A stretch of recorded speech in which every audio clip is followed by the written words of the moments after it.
cool. Hi again, everybody. Welcome to Bass Sunday. I'm your host, Frank Malakote. Good to have you with us. On today's show, we have three dynamic nonprofit organizations and a photographer, jazz blogger that I think you're going to love. And of course, a few plugs here. If you'd like to connect with us or pitch us a show idea, we'd love to hear from you. Go to cbssf.com, click on Connect, and we'll get you all the information, all the links to our email and social media, Facebook, Twitter, the works that you need to know. Now on to our first guest. He's been doing photography and writing about San Francisco Bay Area jazz since 2002. His photographs have been featured in various local publications, including the San Francisco Chronicle and the Visiting Oakland and Tourist Guide. And his jazz photography has been displayed in schools and libraries all around the Bay Area. Please welcome James Knox. How are you? I'm good, thank you. Welcome to Bass Sunday. Thank you very much. You've only been taking pictures, you said, doing photography since '04, right? Yes. What lit your lamp? How come all of a sudden? What happened was I took some photos with a little small, Sony 3.4 megapixel digital camera. Many moons ago. And one of the photos that was taken ended up being used for an album cover that next year. Wow. And that kind of sparked it. And it helped to be able to, with the writing, it helped to be able to tell the story even more by having photos. So it's like taking you to the concert. I'm writing about it, but then by having the addition of a photo, it allows you to kind of come inside and actually see what's going on.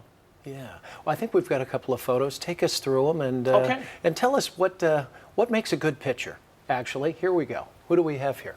That's Eddie Marshall. He passed last year, and actually I took that photo in May of 2011. At a concert that he was playing at, so I was very honored to have taken that photo.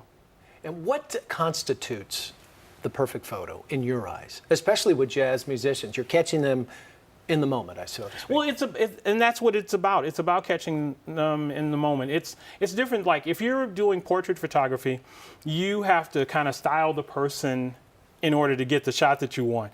In jazz photography, we have to wait for that moment to happen. Like this shot of Nicholas Beard, it was just perfect because the club had a very smoky feel to it. They had blue lighting. It's perfect. And it was fantastic. And now, how many photos did you take that night? I mean, you take a bunch of photos. I bet you do. In the process, you take tons of photos. That's the wonderful thing about digital. It allows you to do that, and it's forgiving. Now, do you always have your camera, not just when you go to concerts? Are you one of those guys that, I got to take a picture here, got to take a picture I don't always take the big camera out, but I'll take the small camera with me. Just maybe I want to shoot some food, or maybe I want to shoot what I'm eating, or maybe I'll see an interesting street sign along the way.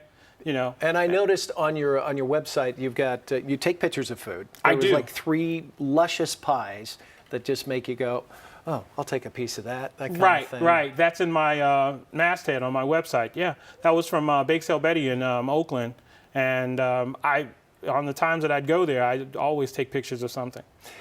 Your niece, you got a picture of Leslie, your niece. Yes. You were not the photographer at the wedding, but you had your camera, and you're pretty proud of that shot. I am very proud of that. I'm very proud of all the shots that I took at her wedding. It was not my intention to be the photographer, but as an uncle, you just have to kind of take photos. So I took a lot of photos that day. And we talked about it a little bit, but in your eye, do you find the perfect picture, or does it just evolve? I mean, do you set it up thinking, oh, try this, try that, or do you just get out there and go, oh, look at the light and look at this? I think it's a combination of both. Yeah. You watch with musicians in particular, particularly singers, and having a love for jazz the way I do, and knowing some of the standards, I know when that emotional moment comes in a song.